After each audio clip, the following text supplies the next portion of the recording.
హైదరాబాద్ నార్సింగ్ లో మరోసారి డ్రగ్స్ కలకలం రేపింది. ప్రముఖ టాలీవుడ్ హీరో ప్రియురాలి లావణ్య అనే యువతి వద్ద నుంచి 4 గ్రాముల ఎండీఎంఏను పోలీసులు స్వాధీనం చేసుకున్నారు. గోవా నుంచి డ్రగ్స్ తీసుకువచ్చినట్లు పోలీసులు గుర్తించారు. లావణ్యపై ఎన్డీపీఎస్ యాక్ట్ కింద పోలీసులు కేసు నమోదు చేశారు.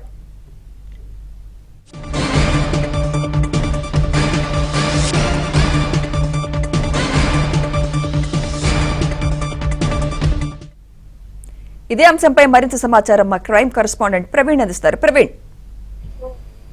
నార్సింగ్ పోలీస్ స్టేషన్ పరిధిలో డ్రగ్స్ ను స్వాధీనం చేసుకోవడం జరిగింది. ఎస్ఓటి పోలీసులు టాలీవుడ్ హీరోకు సంబంధించినటువంటి ప్రియురాలు ఈ డ్రగ్స్ కేసులో కూడా పట్టుబడినటువంటి పరిస్థితి. యువతి వద్ద ఎండిఎంఏ డ్రగ్స్ ను నార్సింగ్ ఎస్ఓటి పోలీసులు స్వాధీనం చేసుకోవడం జరిగింది. ఒకవైపు ఎస్ఓటి అండ్ నార్సింగ్ పోలీసులు సంయుక్తంగా కూడా ఈ కేసును విచారణ చేశారు. 4 గ్రాముల ఎండిఎంఏ డ్రగ్స్ ను స్వాధీనం చేసుకోవడం జరిగింది.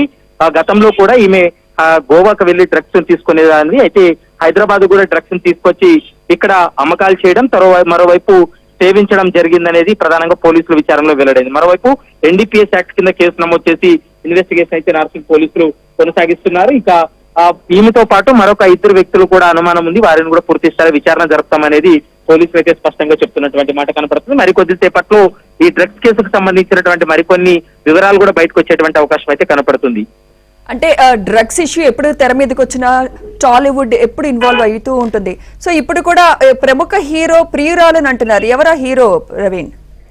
అయితే ఇప్పుడు అయితే పోలీసులు ఇంకా నిర్ధారించలేదు. ఇంకా ఒక హీరోకు సంబంధించినటువంటి ప్రియురాలని మాత్రమే చెప్తున్నారు తప్ప అధికారికంగా పేర్లు అయితే మాత్రం ఇంకా ప్రకటించలేదు. మరికొద్దిసేపట్లో రిమాండ్ కి తరలించేటువంటి అవకాశం ఉంటుంది కాబట్టి రిమాండ్ రిపోర్ట్ లో ఇంకా ఎలాంటి అంశాలు బయటపడతాయనేది మాత్రం చూడాల్సినటువంటి అవసరం ఉంటుంది. ప్రస్తుతం పట్టుబడినటువంటి మహిళ పేరు లావణ్యగా గుర్తించడం జరిగింది. ఈమె ఒక హీరోకు హీరో ప్రియురాలుగా కూడా ఆమె చెప్తూ ఉన్నారు. మరోవైపు గతంలో హీరో ఆమె ఇద్దరు కలిసి గోవాకు వెళ్ళినటువంటి సమయంలో కూడా ఆమె డ్రగ్స్ సేవించిందనేది ప్రస్తుతం పోలీసులు గుర్తించడం జరిగింది. కాబట్టి ఈ కేసులో ఇంకా ఎవరెవరు ఇన్వాల్వ్మెంట్ ఉందో వారి పూర్తి స్థాయిలో విచారణ జరుపుతామనేది పోలీసులు అయితే స్పష్టంగా చెప్తున్నారు. నార్సింగ్ పోలీసులతో పాటు ఎస్ఓటి పోలీసులు కూడా ఈ కేసును విచారణ జరిపి ఇంకా దీని వెనక ఇంకెవరెవరు ఉన్నారన్న కోణంలో కూడా దర్యాప్తు చేసేటువంటి అవకాశం అయితే కనపడుతుంది. Sumitra, right, thank you Praveen.